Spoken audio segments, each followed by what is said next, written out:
North Korea's Kim Jong-un is thought to be traveling to China as early as Monday to attend Beijing's military parade scheduled for Wednesday. However, officials believe an encounter between South Korea's National Assembly Speaker attending on behalf of the Lee Jae-myung administration and Kim is unlikely.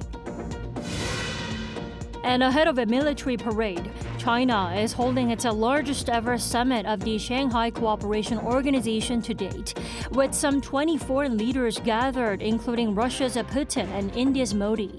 A move seen as Beijing's latest efforts to hold the U.S. in check. Outbound shipments from South Korea came to a record high last month, and the highest for any August since the records began being kept. Specifically, semiconductor shipments reached an all-time high, thanks to strong demand for high-value memory chips. Good evening. North Korean leader Kim Jong-un may be on his way to China by train to be present at the country's military parade on Wednesday. Our Kim Bo-kyung leads us tonight. North Korean leader Kim Jong-un is widely expected to depart for Beijing on Monday to attend a military parade to mark China's 80th anniversary of Victory Day. With the parade slated to take place on Wednesday, many expect Kim to travel by a special train, passing through Dandong, a border city between North Korea and China. Japanese media outlets, including Asahi Shimbun, reported that security in the city has been tightened. And the fact that parts of the train line from Dandong to Beijing have been temporarily closed raised the likelihood of Kim using the train instead of his personal jet, Chan-wook. Out of 4 times he previously visited China, he used his personal jet twice and taken the train twice. One expert says there are reasons why he is taking the train. Using a train can be seen as a measure prioritizing safety over air travel. Additionally, Kim places great importance on on-site visits. Meeting other leaders while doing such on-site visits could be used in domestic politics. This is likely why he chose to travel by train. Also in Beijing is Russian President Vladimir Putin, and if Kim does stand together with Putin and Chinese President Xi Jinping, it would mark the first joint appearance of the 3 leaders, showing their closer ties. The same expert says this meeting has special significance to Kim. There is a focus on preparing for multilateral diplomacy, also by showing strengthening ties between Pyongyang, Beijing, and Moscow. Kim is trying to boost his own political influence and leverage for when he negotiates with Russia. Meanwhile, ahead of his visit to China, Kim visited a newly built missile production line at a key munitions factory on Sunday, which was reported on the next day through KCNA.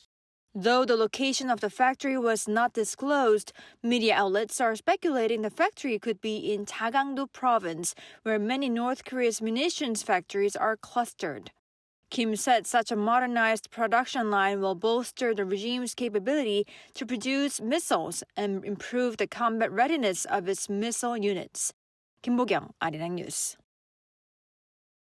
China is hosting its Shanghai Cooperation Organization summit this week, which will lead up to Wednesday's military parade.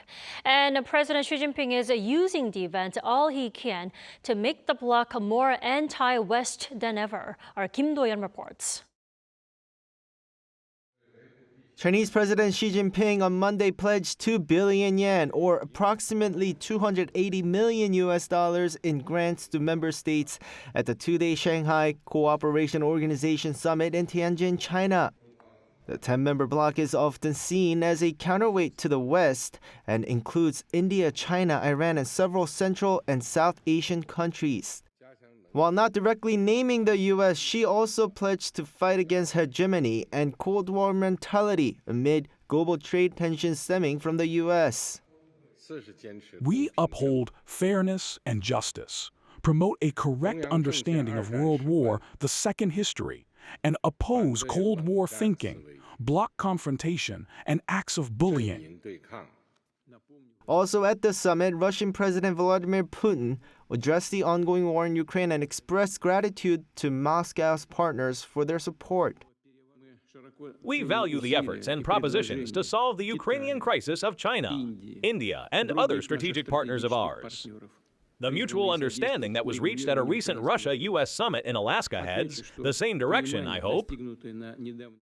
On the sidelines, China's President Xi held back-to-back bilaterals, including with India's Narendra Modi and the leaders of Turkey and Vietnam, framing cooperation and mutual respect as the way forward. Among them, the Xi-Modi summit garnered a lot of attention. After years of frosty ties, the two leaders agreed the world's two biggest Asian economies should be partners, not rivals, a carefully worded signal that both sides want to study their ties. Particularly as India has been hit with a 50% tariff by the U.S. and China is still working with the U.S. on its tariff rate. Our cooperation is closely linked to the interests of our 2.8 billion people and also the global development. We are committed to advancing our bilateral relations based on mutual trust, respect, and consideration. Reports also indicate a Tianjin declaration will follow, addressing trade and security following tariffs imposed by the United States. Kim Do-yeon, Arirang News. The first regular National Assembly session of the Lee Jae-myung administration began today. Lawmakers will handle questioning of government officials and next year's budget bill. But with the tensions high between the ruling and opposition parties, fierce clashes are expected. Our political correspondent Shin Ha-young reports. The first regular session of the National Assembly under the Lee Jae-myung administration, which will run for 100 days, began on Monday. During the opening ceremony, the plenary chamber reflected two different costumes. Some lawmakers wore the traditional Korean hanbok, while others dressed in mourning attire. This came after the National Assembly Speaker suggested wearing hanbok to show a message of unity, while the main opposition People Power Party chose mourning attire to protest what they see as the government and ruling party's unilateral running of the Assembly. Cooperation and checks are both part of the National Assembly's role. The ruling party should respect the opposition and vice versa, so that the Assembly does not worry the public or divide society. Lawmakers face a full agenda in the regular session, but with the rival parties at odds, further clashes seem inevitable. Since this is the first regular session under the Lee Jae-myung administration, the National Assembly's role is more important than ever. We will focus on completing reforms and ensuring stability in people's lives to support the government's success, while working to eliminate the insurrection. There are many urgent issues affecting people's lives, but the National Assembly has not been doing its job, and I apologize to the public. While today marks the opening of the regular session, it seems that the ruling and opposition parties are still too far apart to work together. Coming up immediately will be confirmation hearings for the nominees for education and gender equality ministers on Tuesday and Wednesday, respectively. Also this month, from the 15th to the 18th, 4 days of government Q&A sessions are scheduled. Each day, lawmakers will question officials on politics, diplomacy, security, the economy, education, and social issues. In October, the annual parliamentary inspection of the government will take place, where each parliamentary committee will conduct inspections in its respective fields of expertise. A direct clash is also expected over next year's budget of 728 trillion won, or around $520 billion. The DP aims to pass it to support the Lee administration's expansionary fiscal policy, while the PPP calls it a populist budget and plans massive cuts. Shin Ha-young, Arirang News. In other news, the drought in South Korea's eastern coastal city of Kangneung has led to a full-blown national emergency. President Lee Jae-myung has declared a state of national disaster for the region. Lee Seung-ja has more. Over in the eastern coastal city of Kangneung, a water scarcity crisis has escalated into a full-blown national emergency. Obong Reservoir, the city's main water source, has dropped below 15% capacity, the lowest ever recorded level. This comes despite the emergency pumping of 10,000 tons of water a day from a temporary downstream station. But officials say the decline has not slowed, with new record lows being set daily, while the so-called Maginot Line for drinking and household water has collapsed.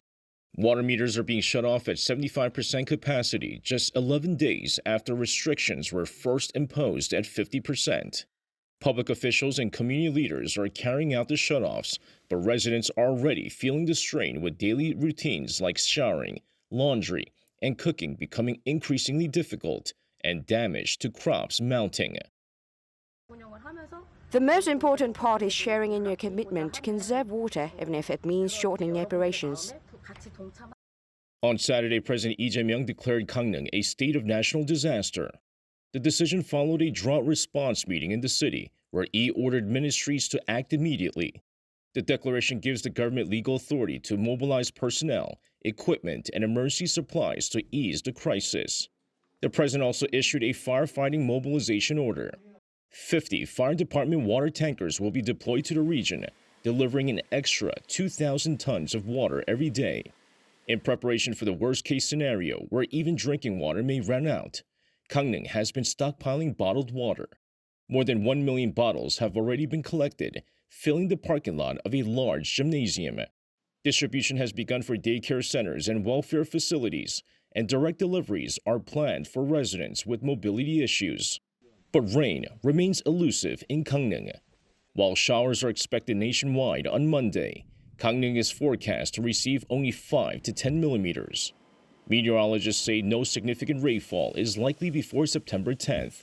So far this year, the city has recorded just over 404 millimeters of rain, only 42% of the annual average. Kangneung residents are now bracing for weeks, if not months, of disruption.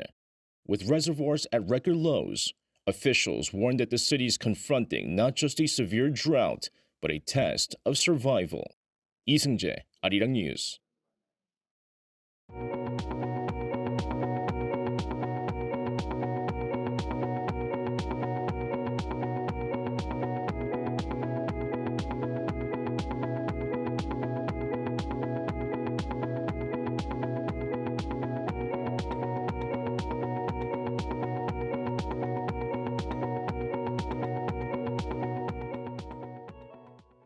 South Korea's exports maintained their upward momentum in August. In fact, chip exports reached an all-time high. Our Park Jun-han has the details.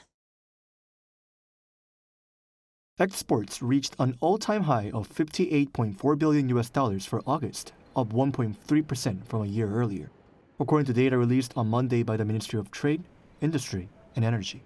Among the 15 major products South Korea exports, semiconductors, automobiles, and ships recorded year-on-year export increases in August. What stood out the most was semiconductor shipments, which in August reached $15.1 billion, up more than 27% from the same month last year, and surpassing the previous record set in June. The surge in chip exports was attributed to strong demand for high-value memory semiconductors, such as high-bandwidth memory, driven by increased investment in the AI industry, while memory fixed transaction prices also remained favorable. Automobile shipments rose 8.6% to $5.5 billion, despite a decline in U.S. shipments due to the tariffs it has imposed.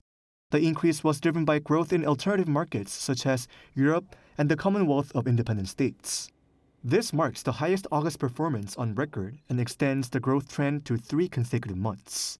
Ship exports rose about 12% to over $3.1 billion, marking 6 consecutive months of growth as deliveries continued for vessels ordered at high prices in 2022 and 2023. By region, exports saw growth in 3 of 9 major trading regions. Although shipments to the United States and China saw a decrease of 12% and 2.9%, respectively, exports to regions such as ASEAN member states and the Commonwealth of Independent States saw an increase of over at least 9%. Given that exports account for a significant portion of South Korea's economy, the prospect of slower growth due to U.S.-China tensions was quite concerning. However, the overall increase in exports, despite the decline in shipments to the U.S. and China, is definitely a positive sign. Industry Minister Kim Jong-won commented that the 3 months of steady export growth reflect the competitiveness and determination of South Korean companies, even under challenging conditions such as the U.S. tariffs. Kim added that the government will announce and implement support measures in early September to minimize the impact of U.S. tariffs. Park Junan, Arirang News. Korean filmmaker Park Chan-wook's latest work, No Other Choice, has been drawing global acclaim after its first world premiere in Venice last Friday. Our culture correspondent Park Kangneung has more. 20 years of effort have finally paid off. That's how to describe Korean star director Park Chan-wook's latest film, No Other Choice, which has been receiving global plaudits. The movie holds a perfect 100% rating on Rotten Tomatoes as of Monday. Just 17 reviews are in so far, but praise has been pouring in. The BBC said it's not just Park's funniest film, but its most humane, while The Guardian called it the best film in the Venice competition so far. At Friday night's premiere at the Venice Film Festival, the movie drew a 9-minute standing ovation. There, the director shared how people found his film relatable. Whenever I told this story to people, regardless of timing or country, they said it was relatable and very timely. A lead actress also shared how much effort the director put into coaching her acting. His direction is so detailed that, for example, he would say to put more emphasis on a particular syllable in a sentence or walk in a certain way. I would get perplexed at first, but as the shoot went on, I realized he was spot on, so I followed his every word. Expectations are running high for Park to take home the Golden Lion, as it's the first Korean entry in Venice's main competition since Kim Ki-deok's Pieta won in 2012. Park's already a renowned director known for the visual aesthetics of his scenes. And as he tackles universal themes like unemployment, his chances of winning are high. Just like Parasite, films that are receiving acclaim at many international film festivals tend to engage with globally relevant social issues.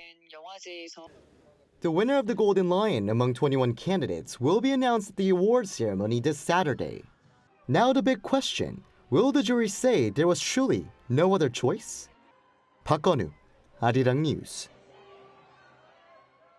This year's World Taekwondo Grand Prix Challenge came to an end over the weekend. While sports are often about winning, this year's competition showed the true spirit of sportsmanship, proving that Taekwondo is about unity as much as victory. Park Hyo-bin has more. The 2025 World Taekwondo Grand Prix Challenge wrapped up on Sunday at the Taekwondo One's T1 Stadium in Muju County, Jeollabuk-do Province. Over 4 days of competition, more than 300 athletes from 32 countries showcased their skills in front of cheering crowds. Throughout the event, the venue was filled with cheers as matches delivered dramatic knockouts, narrow victories, and moments of pure sportsmanship. This year, Team Korea won a total of 2 gold and 5 silver medals. I was disappointed with an injury at the last Grand Prix Challenge, but I'm really happy to win gold this time. The next Olympics will likely be my last, so I want to prepare well and finish without regrets. Also, Paris Olympic gold medalist Park Tae-jun, who first won here in 2022, once again proved why he is one of Taekwondo's brightest stars. But this year's Grand Prix Challenge in Muju was about more than just medals.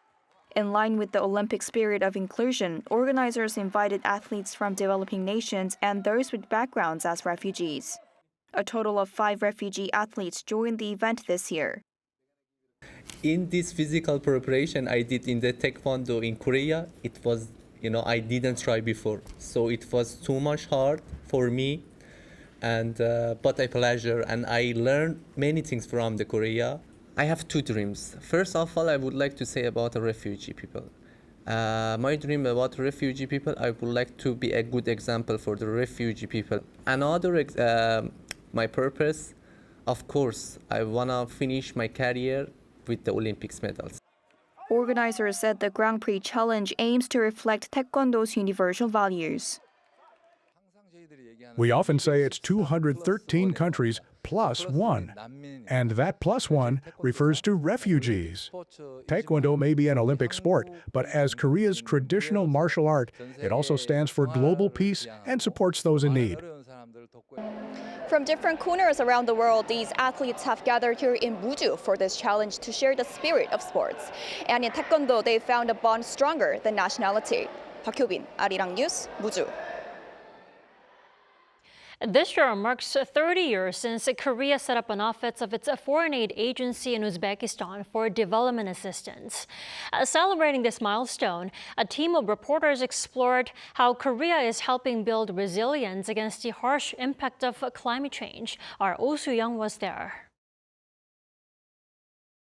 Formerly the world's fourth largest lake with a vibrant fishing industry, the once vast waters of the Aral Sea are now known as the Ship Cemetery. Over 60 years, due to Soviet cotton farming projects that consumed its rivers, the Aral Sea is just now a tenth of what it was. Trade and livelihoods have dried up with the ecosystem. There used to be plenty of food here. There were many sturgeon, and we could get caviar. After the Aral Sea dried up, many moved away. The surrounding Republic of Karakalpakstan constitutes over a third of Uzbekistan's landmass, but less than 6% of the population lives here. Desertification has led to frequent salt, sand and dust storms, making it broadly inhospitable for people and vegetation. Heavily salinated, with sodium flying in from the Aral Sea, this is basically now a wasteland. Even weeds are unable to grow here. But recently, sprigs of hope are changing the barren landscape. Since 2021, the Korea International Cooperation Agency has funded the Global Green Growth Institute to help 4 districts of Karakalpakstan overcome the impact of climate disasters. Under the 4-year programme, nearly 18,000 people have been trained in climate-smart farming methods, with 6 targeted models designed by the GGGI. One solution is planting windbreak trees to shield fields and crops from salt-laden winds. Drip irrigation and new host-reel sprinkler systems provided through Korean funds save water and improve soil quality. We've been farming the same way for the last 45 years. The Aral Sea's growing impact has been long known, but until now, there wasn't enough interest in finding a solution. His field is now part of that solution, growing over 6,000 windbreak seedlings to help other farms prosper across the region. Korean support has also helped new farmers set up shop. Partnering with Nuku City's Newscenter, GGGI developed training for 40 unemployed residents, with 1.2 Uzbek som, or over $96,000, funding greenhouse crop production. One graduate in her 30s has scaled her home farm to a 1-hectare greenhouse business, producing tomatoes and cucumbers for export. As much as my knowledge grew tenfold, my revenue's grown tenfold too. I was able to expand my business. Now I have 70 to 80 employees. Separately, the GGGI provided training and equipment for 16 women with disabilities so they could set up small greenhouse spaces in the comfort of their homes. Looking ahead, KOICA and GGGI are ensuring sustainable finance for future projects nationwide, working with 2 major local banks to issue over $1 billion in green bonds listed on the London Stock Exchange. We supported the creation of a green finance framework, where funds can only be used for designated purposes. This ensures that the capital will be invested long-term in Uzbekistan's green sectors, including climate-smart agriculture.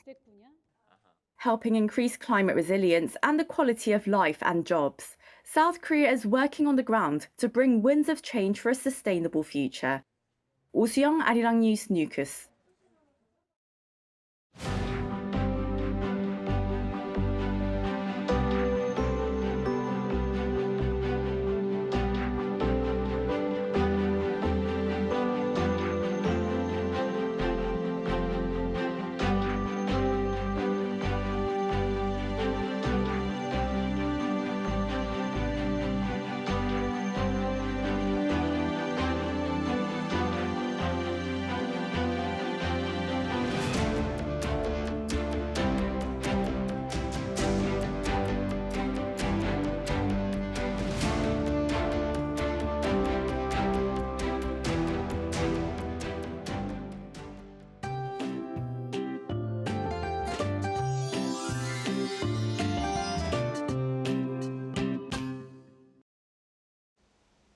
The first day of September has started with rain across the country today.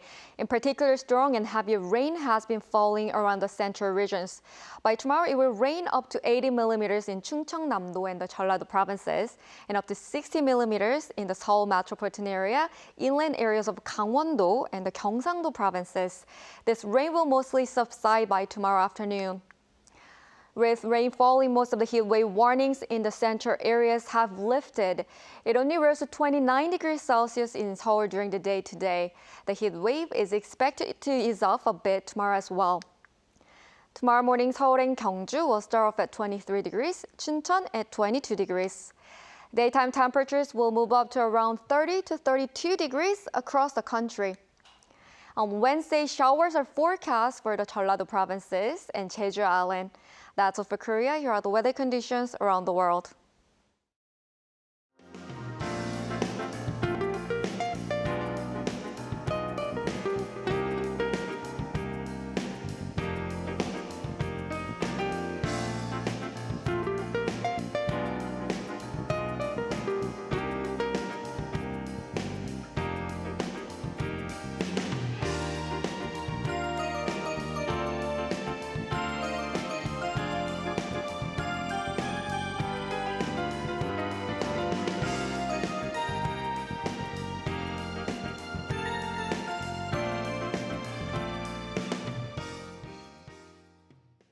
That is all we have for tonight. I'm Kim Dami. From all of us here at Arirang, thanks for watching and good night.